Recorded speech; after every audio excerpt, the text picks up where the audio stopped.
जय श्री राधे, जय श्री राधे। श्री राधा रानी ब्रज सीमा परिक्रमा मान मंदिर बरसाना 2011 का 35वां पड़ाव दिनांक 15 को पंचमी तिथि बुधवार के दिन आदि बद्री धाम में पड़ा हुआ है।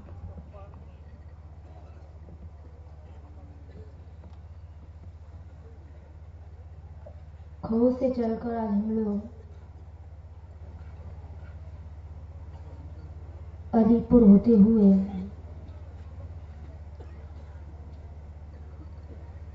और यहाँ आदि बद्री पहुंचे।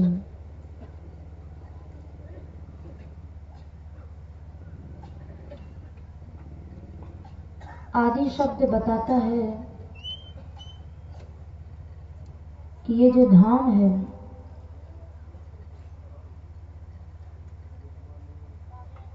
हिमालय में, जो बद्रिकाश्रम है उससे भी पहले का है।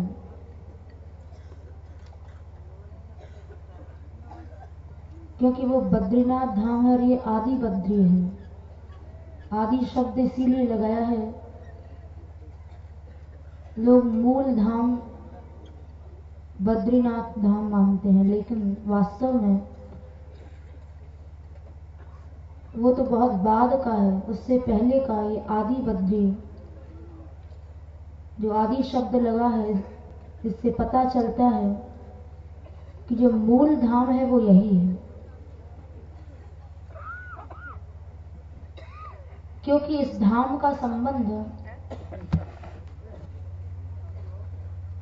ठाकुर जी श्री जी की लीला से जुड़ा हुआ है।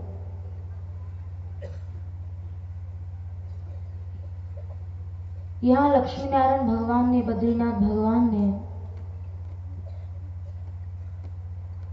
ठाकुर जी श्री जी के लिए यहाँ के वन, यहाँ के पर्वत, जिनका आज हम लोगों ने दर्शन किया, ये सब स्वयं बद्रीनाथ भगवान ने इनको ठाकुर जी श्री जी के विहार के लिए इनको सजाया, इनको बनाया।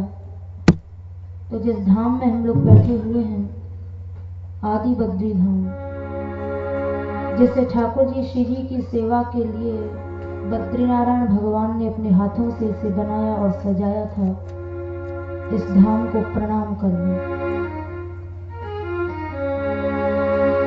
आदि बद्री स्वरूपाय, आदि बद्री स्वरूपाय, आदि बद्री स्वरूपाय, आदि बद्री स्वरूपाय, नारायण सुखात्मने, नारायण सुखात्मने, नारायण सुखात्मने,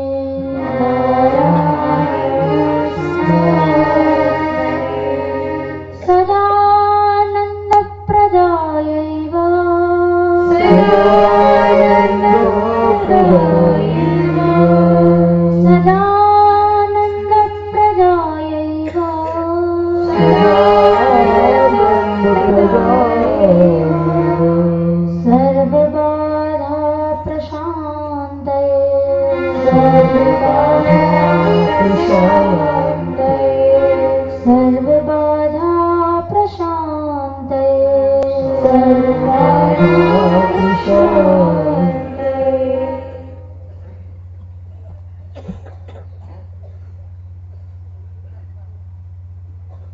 श्री कृष्ण लीला जो यहाँ हुई, ठाकुर जी की वे सभी लीलाएं अनादि हैं। बद्रिकाश्रम धाम का जो साध्य है वैकुंठ धाम, उस धाम के अधिपति लक्ष्मी नारायण भगवान यहां आए और यहां आकर उन्होंने श्री जी ठाकुर जी की सेवा के लिए यहाँ के वन और पर्वतों को सजाया था। ठाकुर जी ने कल खो गांव में आप लोगों ने सुना कि खो को भी महाराज का क्षेत्र माना गया है। वहां से गोपियों के बीच से ठाकुर जी अंतर्धान हो गए थे, जिसके कारण उसका नाम खो पड़ा। ठाकुर जी के अंतर्धान होने के बाद गोपियां, जहां हम लोग बैठे हुए हैं, इस वन का नाम मालती वन है। अनेकों वन वनांतरों में ठाकुर जी का गोपियों ने अन्वेषण किया। उनको ढूंढते हुए गोपियां यहां आई। महाराज के पूर्व जब ठाकुर जी ने वेणु वादन किया, गर्भ संहिता जी में उसकी चर्चा आई है कि सुवंशी की ध्वनि का ऐसा प्रभाव था कि वो ध्वनि केवल ब्रह्मांड में ही नहीं रही, बल्कि ब्रह्मांड को चीर कर विरजा नदी को पार करके गोलोक धाम तक चली गई थी, भगवान के नित्य धाम में गई। रुंधन अंबुम भृतश्चमत्कृत परम कुर्वन मुहुस्तुंबरम ध्यानाद अंतर्यन सनंदन मुखान विस्मापयन वेदसम औत्सुक्या बलिभिर बलिम चटुलयन भोगींद्र माघूर्णयन भिंदन अंड कटाह भित्तमभितो बभ्राम वंशी ध्वनि। इस वेणुवाद का ये उल्लेख गर्ग संहिता जी में मिलता है। तो ठाकुर जी ने वंशी बजाई तो उस वंशी का जो बहाव था, वो बहाव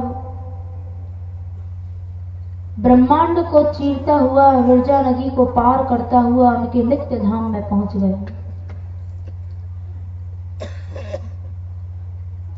उस ध्वनि से बादलों की गति रुक गई। देवांगनाएं जो थी वो मूर्छित हो गई। देवगण उस ध्वनि को सुनकर मस्तक नीचे करके खड़े हो गए, पहचान नहीं पाए क्या राग है, क्या ताल है। गंधर्वियां, जिनको अपने वस्त्रों के सरकने का ध्यान नहीं रहा, संकालिक मुनीश्वरों का ध्यान टूट गया। उस ध्वनि को सुनकर ब्रह्मा जी विस्मित हो गए। महाराज बलि आश्चर्य में पड़ गए, ये ध्वनि कहां से आ रही है। वो ध्वनि जिसने चर अचर की बड़ी विचित्र स्थिति कर दी, वैकुंठ में जब पहुंची तो वहां लक्ष्मी नारायण भगवान को मोहित कर दिया। सूरदास जी ने इसको अपने पद में लिखा, हर्षित वेणु बजायो छैल। रास के पूर्व ठाकुर जी ने जो वेणु वादन किया, श्रीमद् भागवत जी में भी इसका वर्णन आता है। रास पंचाध्यायी के अंदर कृष्ण विक्रीडितम वीक्ष मुमुहु खेचर स्त्रिय कामार्दितः शशांकश्च सगुणो विस्मितो भवत्। शशांक माने चंद्रमा की जो गति थी वो रुक गई। जितने भी तारागण थे, नक्षत्र थे, सबके सब स्तब्धित हो गए। खेचर स्त्रियां, देवताओं की जो स्त्रियां थी, जितनी देवांगनाएं थी, वो सब की सब मूर्छित हो गई इस ध्वनि को सुनकर। उसी को सूरदास जी ने अपने पद में लिखा, चंद्र ही बिसरी नभ की गैर। चंद्रमा आकाश में अपना मार्ग भूल गए, चलना भूल गए। ऐसा क्यों हुआ, यह भी रास पंचाध्यायी में आता है। ब्रह्म रात्रोपावृत्ते वासुदेवानुमोदितः अनिच्छन्त्यो ययुर्गोप्यो स्वगृहान भगवत प्रिया। सूर्य चंद्रमा अपनी गति को भूल गए। चंद्रमा चंद्र बिसरे नभ की गए, तो चंद्रमा अपना मार्ग भूल गए। तारागण नक्षत्र सब के सब जैसी स्थिति में थे वहीं की वहीं रुक गए। ऐसा इसलिए हुआ क्योंकि ठाकुर जी को महाराज करना था, और वो महाराज साधारण रात्रि में नहीं हो सकता था। इसलिए रास पंचाध्यायी के पहले श्लोक में कहा तारात्रि, वहां अनेकों रात्रियां आई हुई थी। वो रात जो थी वो रात एक कल्प की बन गई थी। इतने लंबे समय तक वो रात चला। तारागण मन में लजो, जितने भी तारा गण थे नक्षत्र थे सबके सब रुक गए, क्योंकि ये सब भगवान अपनी योग माया की शक्ति से करते हैं। इसलिए सबसे पहले रास के पहले योग माया उपास्यत हो, भगवान ने योग माया का आश्रय लिया, क्योंकि वो योग माया जो है वो अघटित घटना पटी ऐसी है, ठाकुर जी की स्वरूप शक्ति है।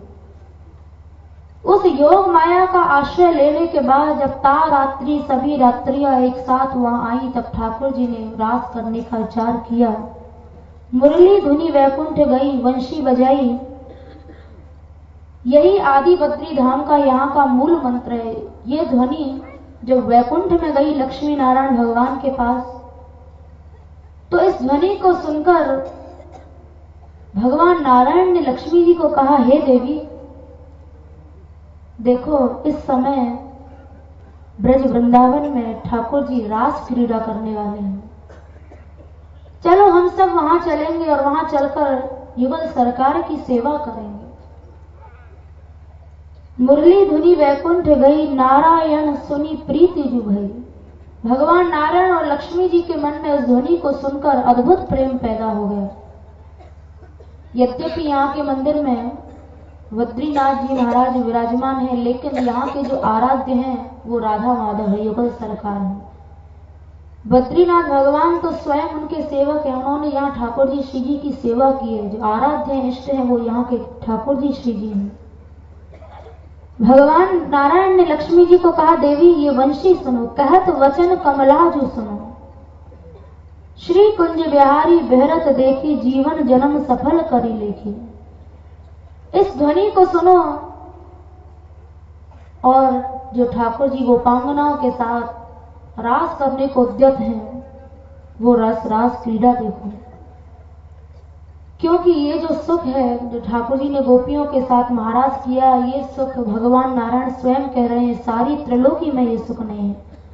यही सुख तीनों पुर है कहाँ, ये सुख न ऊर्ध लोकों में है न माया के लोकों में है, त्रिलोकी में कहीं भी नहीं है। जो ब्रज वृंदावन में गोपियों को ठाकुर जी के साथ प्राप्त हुआ। श्री वृंदावन हमते दूर, लेकिन क्या करें, ये वृंदावन धाम हमसे इतनी दूर है कि वहां तक हमारी पहुंच ही नहीं है, क्योंकि ये जो ठाकुर जी ने रसरास किया ये केवल ब्रज भाव वालों के लिए ही सुलभ है, न ज्ञानियों के लिए सुलभ है, न कर्मकांडियों के लिए सुलभ है, न ज्ञानी ध्यानियों के लिए सुलभ है। ये बात स्वयं उद्धव जी ने कहा कि लक्ष्मी जी को रस रास की प्राप्ति नहीं हो पाई थी। नायम श्रियो वो नितांत रते प्रसाद, नितांत रते माने लक्ष्मी जी नित्य ठाकुर जी के वक्षस्थल पर रहती हैं, लेकिन उसके बाद भी उन्हें वो रस नहीं मिला जो रस ब्रज की गंवार गोपियों को प्राप्त हो गया, क्योंकि उनके पास ब्रज भाव था। जब तक ब्रज भाव नहीं है निश्चित है कि ब्रज रस की प्राप्ति नहीं हो सकती है। तो वहां उद्धव जी ने कहा है, स्वर योषिताम नलिन गंध रुचाम कतोन्या। जब लक्ष्मी जी को ये रस प्राप्त नहीं हुआ तो ये रस स्वर्ग की देवियों को कैसे मिल सकता है। ये सौभाग्य तो केवल ब्रज गोपियों का ही था, जो गोपियों ने दारू यंत्रवत, भागवत जी में एक जगह आता है, ठाकुर जी को दारू यंत्र कहते हैं कठपुतली को, कठपुतली की तरह ब्रज गोपियों ने ठाकुर को नचा दिया। जो सौभाग्य गोपियों को मिला वो सौभाग्य लक्ष्मी जी को भी प्राप्त नहीं हुआ। पद्म पुराण में इसी प्रसंग की एक कथा मिलती है एक बार नारद जी महाराज ने 7 ऋषियों को तप करते हुए देखा।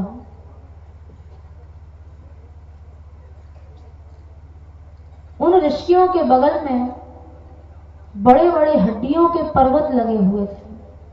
तो नारद जी को देखकर बड़ा आश्चर्य हुआ। नारद जी सीधे भगवान के पास पहुंचे और जाकर सारा वृत्तांत बताया और पूछने लगे कि प्रभु, वे ऋषि जो तप कर रहे हैं, उनके बगल में जो अस्थियों के पर्वत खड़े हैं, मैं जानना चाहता हूं कि ये सब लीला क्या है। तो वहां ठाकुर जी ने बताया, देवर्षि हंसते हुए प्रभु बोले कि इन ऋषियों को तप करते करते हजारों युग बीत गए और ये इनके अनेकों जन्मों की अस्थियां हैं, लेकिन ये अस्थियों का पर्वत अभी तक इसलिए लगा हुआ है क्योंकि इस तप के प्रभाव से इनकी अस्थियां भी अमोघ हो गई हैं, अब ये नष्ट नहीं हो सकती हैं। तो नारद जी ने पूछा, प्रभु इतने युग इनको तप करते करते बीत गए तो इनका लक्ष्य क्या है। तो ठाकुर जी ने कहा, ब्रज रस की प्राप्ति इनका लक्ष्य है। तो नारद जी बोले, जब ऐसा लक्ष्य है तो आप इनका लक्ष्य पूरा क्यों नहीं कर देते हो। तो प्रभु हंस गए, बोले, नारद ये सामर्थ्य मेरे अंदर नहीं है। ब्रज रस की प्राप्ति तो केवल उसी को हो सकती है जैसे वृंदावनेश्वरी श्री राधा रानी की जिस पर कृपा हो जाती है और वो जिसके ऊपर ब्रज रस को जिसे देना चाहती है, वही इस रस रास को प्राप्त कर सकता है।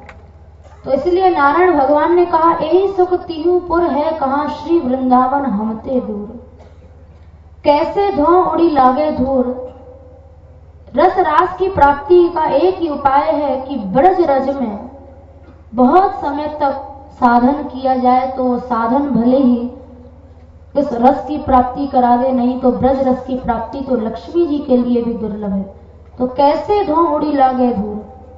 किसी भी तरह से यहाँ की रज जो है, यहाँ की मिट्टी जो है अपने शरीर पर लग जाए और उस ब्रज रज के प्रभाव से ब्रज रस की प्राप्ति हो सकती है। रास रसिक गुण गाई हो, जो सुख श्याम करत वृंदावन, सो सुख तिहुपुर न्यायी हो। हमको कहाँ मिलत रज उनकी, यह कह के अकुलाई हो। भगवान नारायण लक्ष्मी जी से बोले, देवी ये रज हमारे लिए सुलभ नहीं है। ऐसा कहकर वो व्याकुल हो गए। और इस बात में ये निश्चित है, शंका नहीं करनी चाहिए कि लक्ष्मी नारायण भगवान को ब्रज रज क्यों नहीं मिली। उसका कारण बताया रास पंचाध्यायी में। धन्या अहो अमी आल्यो गोविंदा ब्रज रेण वह, यान ब्रह्मेशो रमा देवी दधुर मूर्धन्य उत्तर। जिस समय ठाकुर जी श्री जी गोपियों के बीच से अंतर्धान हुए तो अंतर्धान होकर वो यही रोहिताचल पर्वत पर आकर बैठे थे। गोपियां ढूंढते ढूंढते यहाँ आई तो गोपियों को ठाकुर जी श्री जी के चरण रज दिखाई दी। उस चरण रज को गोपियों ने अपने मस्तक से लगाया और गोपियां बोली, ये रज ब्रह्मा शिव और रमा माने लक्ष्मी को भी अप्राप्य है, इसलिए इस रज को जितना हो सके अपने मस्तक पर धारण कर लो। लक्ष्मी जी भी इस रज को चाहती हैं अपने मस्तक पर धारण करना, क्योंकि वो चाहती हैं कि हमारा पाप नष्ट हो जाए। ये रज ही रास की प्राप्ति करा सकती है। तो लक्ष्मी जी भी चाहती है हमारा पाप दूर हो। और लक्ष्मी जी के अंदर पाप क्या है? लक्ष्मी जी के अंदर पाप है उनका ऐश्वर्य। जब तक ऐश्वर्य है तब तक माधुर्य रस की प्राप्ति नहीं हो सकती है। ब्रह्मा जी का शिव जी का पाप क्या है? उनका पुरुषत्व उनके लिए पाप है जो रास में प्रवेश नहीं करने देता है। इसलिए भगवान शिव जब रास में उनको प्रवेश मिला तो आसुरी मुनि के साथ जब वो गए थे तो मान सरोवर में स्नान करके पहले गोपी रूप की सखी रूप की प्राप्ति की, तब जाकर उन्हें रास में प्रवेश मिला था। सुनहु प्रिया श्री सत्य कहत हो, मोते और न कोई हो। भगवान नारायण कह रहे हैं, हे देवी लक्ष्मी, मैं तुमसे सत्य कह रहा हूं, यदि ऐश्वर्य की दृष्टि से देखा जाए तो इस ब्रह्मांड में मेरे से बढ़कर कोई नहीं है, लेकिन नंद कुमार रास रस मुख बिन वृंदावन नहीं होई हो। जो रास रस की प्राप्ति है वो अभी तक हमें भी नहीं हो पाई है। हरता करता को प्रभु में है। यद्यपि मैं इस ब्रह्मांड का निर्माण करता हूं, मैं ही सारी सृष्टि को बनाता हूं, बिगाड़ता हूं, लेकिन यह सुख मोते न्यारो हो। ये जो माधुर्य रस की लीला है ये मेरे से बहुत दूर है, यहाँ हमारा अधिकार नहीं है। सूर्य धन्य राधावर गिरधर धनी सुख नंद दुलारो हो। तो नारायण भगवान और लक्ष्मी जी को भी उस रास रस की प्राप्ति नहीं हो पाई। वे भी ठाकुर जी के उस वेणुनाद को सुनकर मोहित हो गए और लक्ष्मी जी से बोले, यह सुख तिहु लोकन में नहीं, सो हमते अति दूर। हे देवी, ये वेणुनाद सुनो। भगवान ब्रज गोपियों के साथ रास करने के लिए खड़े हैं। ये दिव्य वेणुनाद है, तुम इसे ध्यान से सुनो। तेरी वंशी ने कियो है कमाल रे, वंशी के बजिया। तेरी वंशी ने कियो है कमाल रे, वंशी के बजिया। तेरी वंशी ने कियो है कमाल रे, वंशी के बजिया। तेरी वंशी ने कियो है कमाल रे,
ठाकुर जी ने जब ये वेणुनाद किया,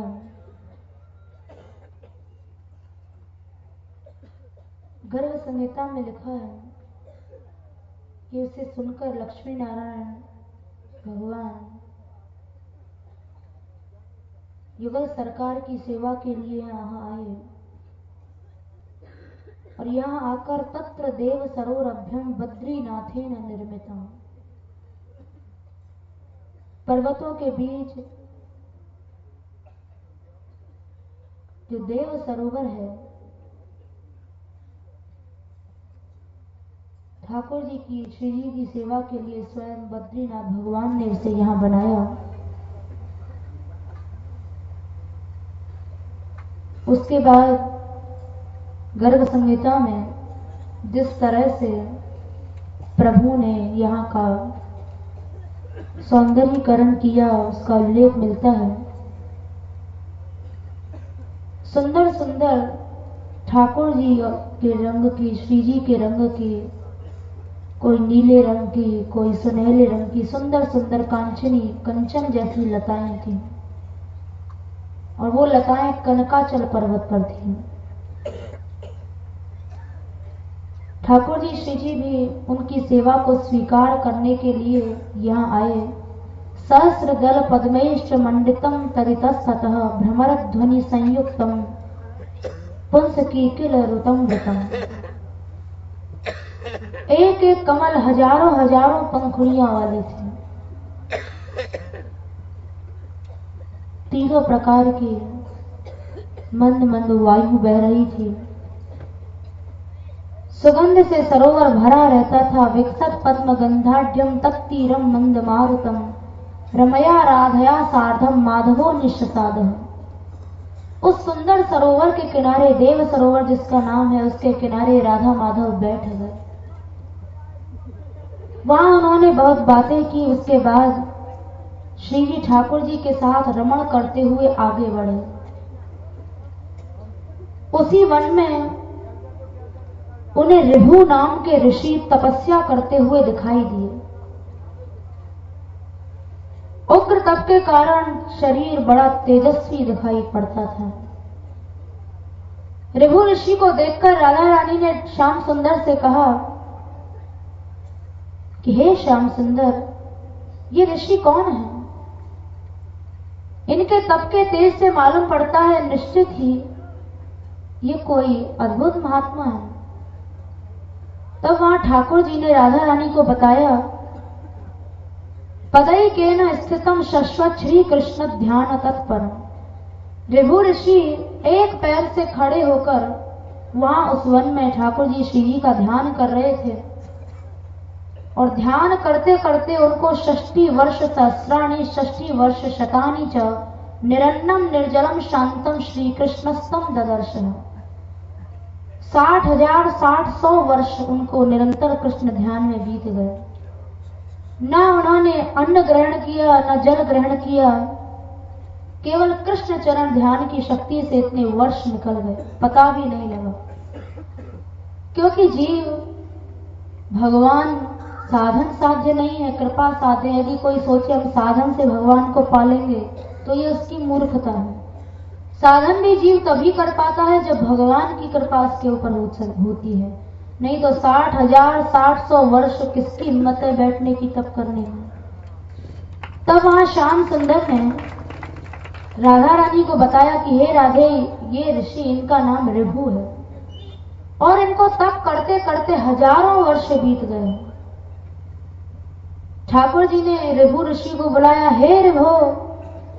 लेकिन ऋभु ऋषि समाधि की उस चरम स्थिति में पहुंच चुके थे कि उनको पता ही नहीं लगा ठाकुर जी श्री जी सामने खड़े हैं। तब ठाकुर जी ने उनके हृदय में जो युगल सरकार की छवि थी, जिसके ध्यान के बल पर हजारों वर्ष उन्होंने बिता दिए, उस सुंदर छवि को वहां से खींच लिया। जब ठाकुर जी श्री जी के अंतःकरण में दर्शन बंद हो गए तो छटपटा गए और घबरा कर जैसे ही उन्होंने नेत्र खोले तो सामने दोनों का राधा माधव का साक्षात्कार हो गया। ठाकुर जी श्री जी का दर्शन करके ऋभु ऋषि के नेत्रों से प्रेमाश्रु बह गए, उनके चरणों में गिर पड़े, प्रदक्षिणा की। प्रदक्षिणा करके उन्होंने वहां बड़ी सुंदर स्तुति की। उस स्तुति का यहाँ इस धाम में अवश्य पाठ करना चाहिए, इसलिए एक आध श्लोक आप लोग भी साथ में बोलेंगे।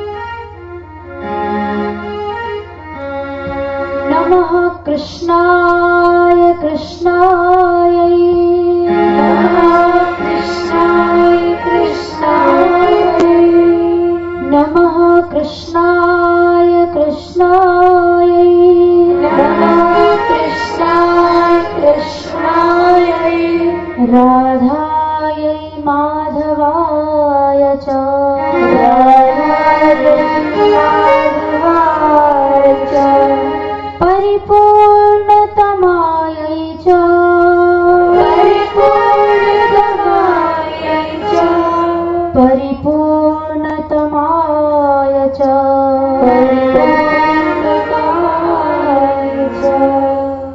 ऋभु ऋषि ने कहा, राधा माधव ही एकमात्र परिपूर्ण परम तत्व है।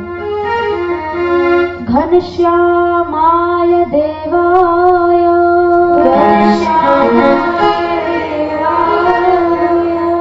श्यामायै सततं नमः श्यामायै सततं नमः रासेश्वराय सततं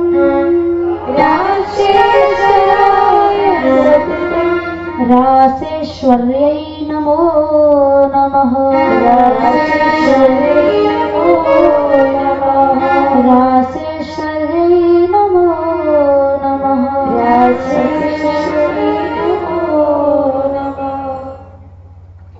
ऋभु ऋषि ने दोनों की स्तुति की। नीले वर्ण घनश्याम ठाकुर जी का जो वर्ण है, 16 वर्ष का राधा रानी विद्युत की भांति चमक रही है। ऐसा लग रहा है मानो नीले नीले बादलों में सुंदर सी विद्युत चमत्कृत हो रही है। गोलोकातीत लीलाय लीलावत्यै नमो नमः असंख्याण्डादिव्यै च असंख्याण्ड निधये नमः। अर्थात अनंत ब्रह्मांडों के ईश्वर श्री कृष्ण हैं और श्री राधा रानी अनंत ब्रह्मांडों की ईश्वरी है। स्तुति करके उन दोनों को प्रणाम किया ऋभु ऋषि ने, और उसके बाद ऋभु ऋषि ने प्रणाम करते हुए ही ठाकुर श्री जी के सामने देह त्याग कर दिया। जब उन्होंने प्राण छोड़ दिए तो ऋभु ऋषि के विरह में ठाकुर जी रोने लगे, उनके नेत्रों से विरह के अश्रु निकलने लगे। तो श्री जी को बड़ा आश्चर्य हुआ। श्री जी ने कहा, श्याम सुंदर रोते क्यों हो? तो ठाकुर जी बोले, हे राधे, मेरा भक्तों से बड़ा प्रेम है। ऋभु ऋषि ने मेरे सामने ही तप करते करते स्तुति करते हुए प्राण त्याग दिए, मैं उनकी याद में व्याकुल हो गया हूं। तो श्री जी ने वहां कहा, अस्य देह क्रियाम कर्तुम योग्योसी वृजिनार्दन। यदि तुम्हारा ऋभु ऋषि से इतना ही प्रेम है तो इनकी अंत्येष्टि करो, इनका दाह संस्कार करो। जब श्री जी ने ऐसा कहा तो उसी समय ऋभु ऋषि का जो शरीर था वो शरीर द्रवित हो गया, जल बन गया, पवित्र नदी के रूप में हो गया। तो ठाकुर जी से श्री जी ने पूछा कि ऋभु ऋषि का शरीर द्रवित क्यों हुआ, ये जल रूप क्यों हो गया? तब वहां ठाकुर जी ने कहा, हे राधे, एक बार जैसे ऋभु ऋषि का शरीर द्रवित हो गया वैसे ही मेरा शरीर भी जल रूप हो गया था। तो राधा रानी ने पूछा कि वो आपका द्रव रूप शरीर कब हुआ? तब वहां ठाकुर जी ने बताया कि एक बार जब देवर्षि नारद जी को ब्रह्मा जी ने उत्पन्न किया तो नारद जी का तो एक ही काम है, वीणा पर हरि गुणगान करते हुए घूमते हैं। तो नारद जी हर समय हरि कीर्तन करते घूमते थे। तो एक दिन ब्रह्मा जी ने नारद जी को कहा, ए नारद, केवल वीणा पर कीर्तन करते हुए घूमते रहते हो, अरे जरा सृष्टि की चिंता नहीं है, सृष्टि को बढ़ाओ, विवाह करो। तो नारद जी ने मना कर दिया, बोले ये काम मेरे से नहीं होगा, मैं ये व्यर्थ के चक्करों में फंसना नहीं चाहता हूँ। मेरी सलाह यदि आप मानो तो मेरी तो ये इच्छा है कि आप भी एक झांझ ले लो और मेरे साथ कीर्तन करो।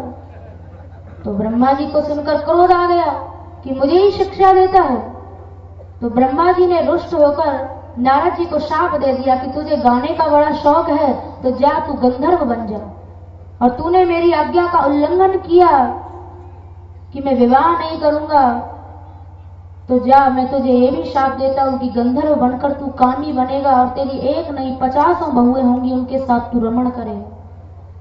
तो नारद जी ने कहा, ठीक है, मुझे आपका शाप स्वीकार है, लेकिन मैं अपनी तरफ से कभी भी ये प्रपंच में नहीं फंसूंगा, मैं अपनी तरफ से कभी विवाह और भोग नहीं चाहूंगा। तो ब्रह्मा जी के शाप से नारद जी का गंधर्व योनि में जन्म हुआ।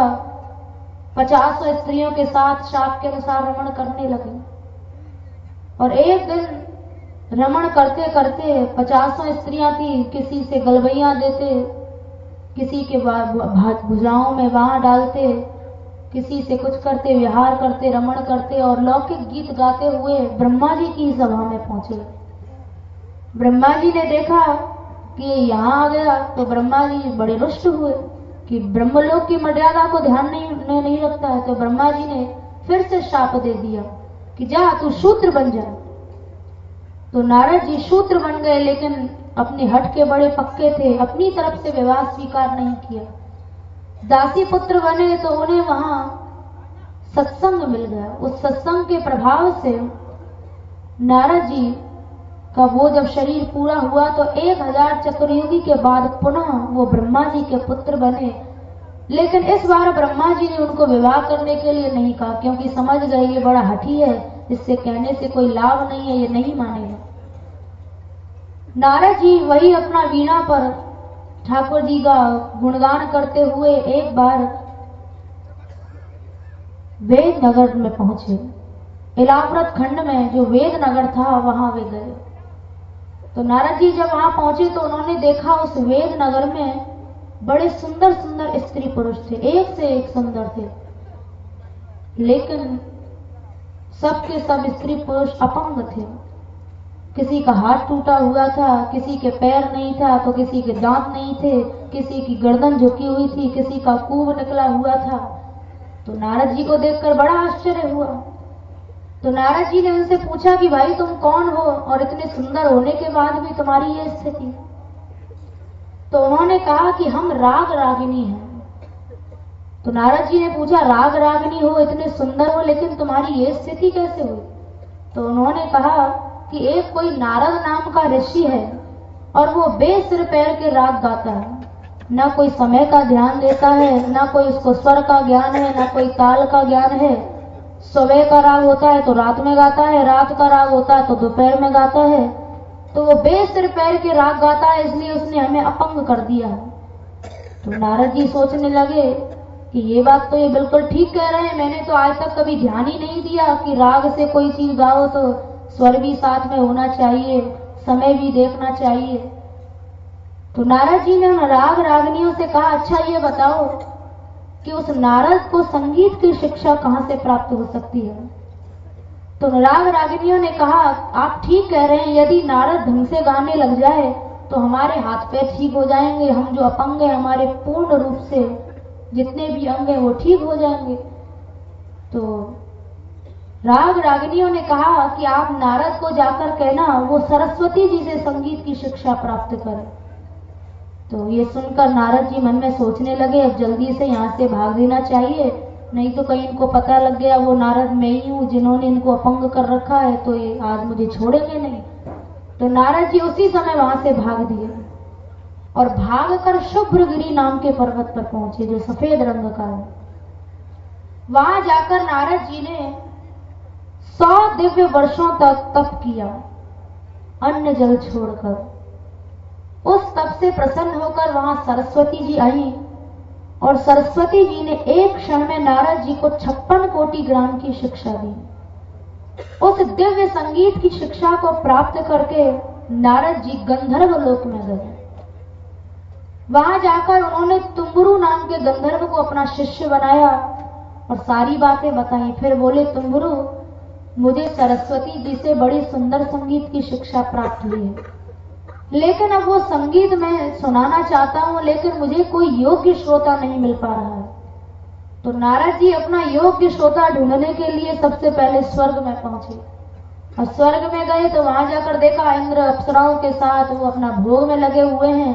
तो नारद जी समझ गए कि इंद्र इसके अधिकारी नहीं है, इनको मैं अपना संगीत नहीं सुनाऊंगा, क्योंकि जो भोगी है वो तो संगीत का दुरुपयोग करेगा। भोगी के लिए तो संगीत विष बन जाता है, काम पैदा करता है, तो उसको अधिकारी नहीं माना। उसके बाद नारद जी सूर्य के पास गए। जब वहां गए तो देखा भगवान सूर्य अपने रथ पर जा रहे थे। तो विचार करने लगे, इनको तो चलने से ही फुर्सत नहीं है, यहाँ से वहां चलते रहते हैं, संगीत तो जो स्थिर रूप से बैठेगा उसी को सुनाया जाएगा। तो सूर्य को भी उन्होंने अपने संगीत का श्रोता का अधिकारी नहीं माना। उसके बाद कैलाश पर्वत पर गए। वहां गए तो देखा भगवान शिव ध्यान में बैठे हुए हैं, ध्यानस्थ हैं। समझ गए ये भी हमारे संगीत के अधिकारी नहीं है। उसके बाद नारद जी ब्रह्मलोक में पहुंचे।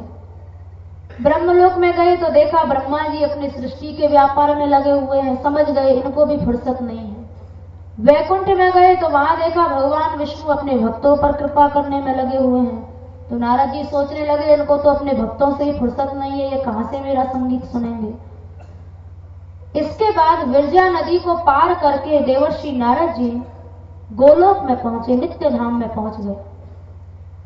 वहां जब पहुंचे तो राधा रानी की सखियों ने द्वार पर ही नारद जी को रोक दिया और बोली, ए नारद, कहां जा रहे हो? तो नारद जी ने कहा कि मुझे सारे ब्रह्मांड में मैं घूम लिया, लेकिन मैंने सरस्वती जी से जो संगीत सीखा है उसे सुनाने का योग्य श्रोता कोई नहीं मिला। तो मैं खोजते खोजते यहां आया कि मेरा संगीत यहीं कोई सुन ले। तो सखियां श्री जी के पास आज्ञा लेने के लिए गई कि नारद जी अपना संगीत सुनाने को आए हैं। तो श्री जी तो करुणामयी है, उन्होंने कहा ठीक है, बुला लाओ। नारद जी आए। उसके बाद 56 कोटि ग्रामों की जो शिक्षा सरस्वती जी से उन्होंने प्राप्त की थी, वो श्री जी ठाकुर जी के सामने जब उन्होंने उस संगीत को प्रस्तुत किया तो उस संगीत को सुनकर ठाकुर जी उसी समय द्रवित हो गए, उनका शरीर जल रूप में परिवर्तित हो गए। तो ये कथा ठाकुर जी ने यही श्री जी को सुनाई कि हे राधे, जिस समय नारद जी ने मुझे वो 56 कोटि ग्राम की संगीत सुनाया था तो उस समय मेरा शरीर द्रवीभूत हो गया था, मेरा शरीर भी जल रूप हो गया था। तो इसलिए तुम चिंता मत करो, यदि ऋभु ऋषि का शरीर जल रूप में हो गया है तो इसमें आश्चर्य में डालने वाली कोई बात नहीं है। उसके बाद ठाकुर जी ने वहां राधा रानी को बताया कि विरजा नदी भी जल रूप में परिवर्तित हुई थी, उनके 7 पुत्र भी 7 समुद्र के रूप में हुए।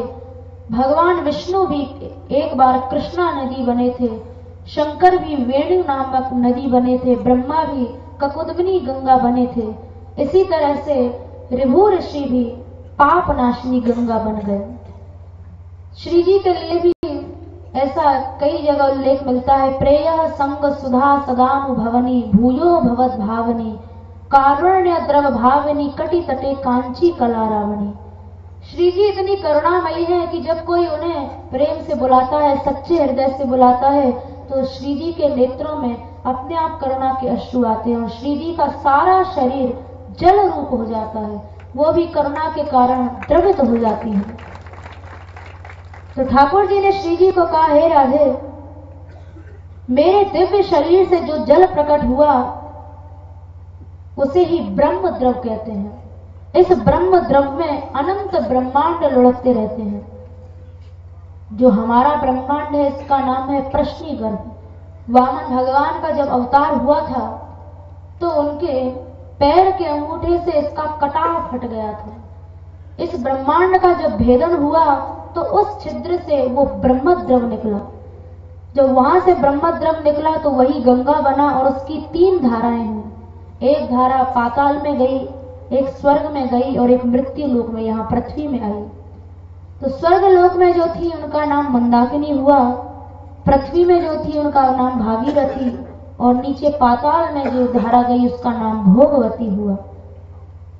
उसके बाद ऋभु ऋषि का जो जल रूप शरीर था, ठाकुर जी ने राधा रानी को कहा, हे राधे, इस जल का जो भी स्पर्श करेगा निश्चित है कि वो महापापों से भी मुक्त हो जाएगा, क्योंकि ये जल पाप नाशनी गंगा बन चुका है।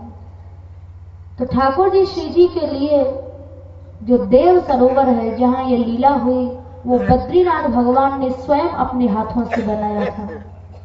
और उस देव सरोवर के किनारे ठाकुर जी श्री जी ने बैठकर वहां रमण किया था।